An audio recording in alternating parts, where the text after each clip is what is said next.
Hi! In front of me is Oppo Reno 7 and today I would like to show you how you can set up an alarm clock on this smartphone. You need to start by accessing clock and choosing alarm at the bottom left corner. Then tap on this plus icon over here and set up an hour. When you're ready, select ring once or custom. I will go with custom, so now I can click on repeat and select days of the week manually. When you're ready, click on the back button and tap on the switches next to vibrate and snooze to enable or disable those features. Then click on alarm name and label your alarm however you wish to.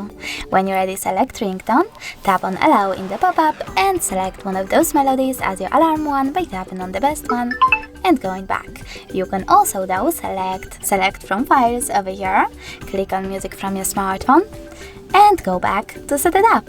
When you're ready to save your alarm, you can do that by tapping on the check mark at the top right corner. As you can see, mine was successfully added. You can turn it off completely by tapping on the switcher next to it, so it's a misclick, and selecting one of those options. You can turn it back on the same way. If you wish to delete it, you need to hold it, select delete at the bottom and click on delete all items. Thanks so much for watching. If you enjoyed this video, don't forget to leave a like, comment and subscribe.